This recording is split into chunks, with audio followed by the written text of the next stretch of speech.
Hey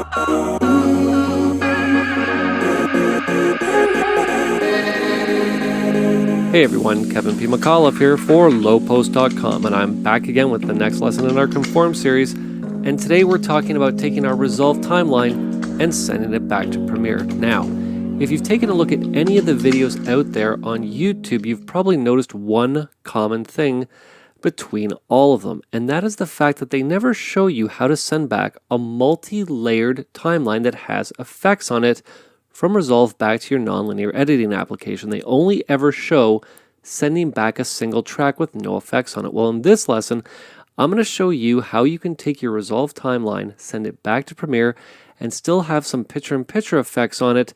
So this way, what you get in Premiere looks exactly like what you had in Resolve. All right, so let's Command or Alt and tab into Premiere Pro 2019, and here is our stack timeline that we're going to use for our round trip from one application to another. So let's navigate up to File. We'll come down to Export, and we will select Final Cut Pro XML. And I'm going to stick it in this folder called Resolve to Premiere. And we're just going to leave it called Our Final Master Offline. I'll simply say Save. And once that XML file is saved, we will hide out of Premiere. We're going to Command or Alt and tab into DaVinci Resolve. Let's just make sure that we are on the media pool. I'll navigate to File. I will come down to Import Timeline, and we're going to import an AAF, EDL, or XML file. Now, the XML file, the one that we just exported from Premiere, we will say Open. We'll leave everything on its default settings, including use sizing information. I'm going to say OK. Everything will appear in my timeline, and as we know, the first thing that we do need to do, because this footage is in log color space, is we need to come back. We're going to select all of our clips, right-click, 3D LUT. We're going to use the ARRI log C to Rec 709 LUT on this footage. We'll come back to the edit module. There we go. Everything's looking pretty good. But what I normally like to do when I'm doing this type of lesson is just to go bonkers with the footage, just to make it stand out like a sore thumb, so that we know 100% without a shadow of a doubt that we're using the correct footage. Now, all I'm going to do is just click through, and we're literally just going to grab the gain and just start pulling in different directions for each clip, just so that, again, it's 100% noticeable. Let's just make sure we're actually pulling on the right one here. There we go. Gain, again, gain, and we'll be done here in a matter of seconds, and we will be ready to export this. Now, here's where things, of course, because I know you watch the lesson on alpha channels, get a little bit crazy. Okay, so we have everything all set to go, and I'm actually not going to head on over to the deliver module just yet. What I'm going to do is I'm going to head back to the edit module, and I'm just going to save everything. Once I have everything saved, I'm going to navigate over to the media pool window to our timeline right here, our final master offline, and I'm going to right click on it. I'm going to come down to timelines. I'm going to come down to export, and I'm going to come to XML, EDL, or AAF. Now, you'll see that in my export options, I do have the option to export back an FCP7 XML file. And what we're going to do is stick it in the exact same folder that the original XML file is in, because it's called, in brackets, Resolve, so we're going to know which one is which. Let's say save. We now have that file set to go, and what we're going to do now is we're going to select everything. I'm going to right click, and we're going to say remove attributes, because you'll remember in that lesson on alpha channels, if I attempt to render out like this, we're going to get these picture-in-picture boxes with a black background, which is definitely not what we want. So I'm just going to remove the effects, and you'll see that if I hide those layers, everything looks perfect. We'll just make sure that we hide everything here just so we can check out all the footage. Very nice. Let's just unhide that. There we go. I'm now going to come down to the deliver module, and we could use the Premiere XML workflow if we would like. We may as well. It pretty much gets everything pointed in the right direction, but if we didn't want to, we just need to remember we're going to be exporting as individual clips, and we want to use the source names of the clips that are in our DaVinci Resolve timeline. Let's come back to video. I'm just going to choose an Apple ProRes 422 file. We don't need to go with HQ for the purposes of what we're doing, but obviously in your workflow, depending on the quality that you need to achieve, this codec might vary based on that fact, plus the fact that you might be on Windows and not have access to those Apple ProRes codecs.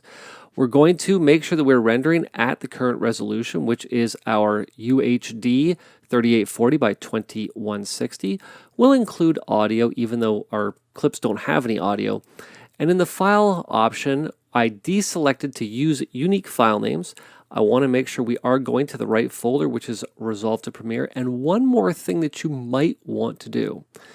And I kind of love this feature because it's hidden away, and it's kind of a weird thing to say because you'd think that this would be one of those parameters that would be in your face. But it's tucked away in the video tab, and it's actually in the advanced settings, and it's right down at the bottom, right out of the way. And that's how many frame handles do you want to add to these clips you're going to export. So for example, if you need to get in and adjust the position of this dissolve just a little bit, I'm going to give each clip 24 frame handles. So basically an extra second on each clip, just in case we have to make some modifications. Okay, so let's just head right back up here. I'm just going to throw those advanced settings back up, and what we're going to do is we're going to add this job to the render queue. Once it's in the render queue, I'm simply going to say go, and Resolve is going to go through and render these out pretty darn quick. Again, it's really nothing too complex as far as the, if you want to call it a grade. I don't know if I would put that in quotes and call this a grade. This is just kind of, again, me going a little nuts with this footage just so that you can see a definite difference when we get into Premiere. All right, we're almost done. We're now in the last clip, and once our export is done, Resolve is going to export an additional XML file for us. Now, that XML file that was exported references the no parameters that we have on our footage, the no picture in pictures or anything like that. So inside of our Resolve to Premiere folder, we're going to want to delete the one that's tagged with the date. I'm just going to delete that, and we're just going to stick with the one that I exported before I remove the parameters and the original one. Now you can see that if I come in and preview our clips, they are definitely the quote-unquote graded clips. Okay, so let's Command or Alt and Tab back into Premiere. I'm just going to call this Original. Okay, and what I'm also going to do here is I'm going to select all of these clips, and I'm going to right-click, and what we're going to do is we're going to nest them down into a master clip. I'm just going to call this Original Master Footage. Okay, let's now take both of these, and I'm just going to stick them in our original footage folder, and let's just rename that folder to be Original Footage. We're just going to come back to the main root of that bin, and I'm just going to call this Original Footage. Let's now right-click. We're going to say Import. I'm going to come to our Final Master Offline from Resolve XML, and I'm going to say Import. Now keep in mind, it's referencing, if I come down and double-click on that timeline, it's still referencing the original media that we had sent over because we didn't render anything out, so nothing was referencing those new renders, but that's okay. All we're going to do is select all the clips. I'm going to right-click and make them offline. I'm going to say OK. I'm now going to right-click. I'm going to come down to Link Media. I'm just going to select one of them. We'll select Epic Adventures 05. I'm going to say Locate because remember, on the desktop in our Resolve to Premiere folder, we have all the clips we rendered out, including Epic Adventures 05. And the beauty part is, once I say OK, because all of those clips are in the same folder, they will all immediately relink. And what we now have is that newly graded footage inside of our layered composition inside of Premiere that we can get in if necessary and make whatever changes that we need to make to this footage. Now, the reason that I took that timeline and nested it down was because what I might want to do is move all of this footage up one layer. Let's actually come back to our original offline and let's select it. I'm just going to copy it. We're going to come back here and I'm going to make sure that we paste it into video track number 1, because if at any time I need to get an idea of what's going on that track, we can simply just turn the other tracks off and you'll now see that we can see that original footage at any time.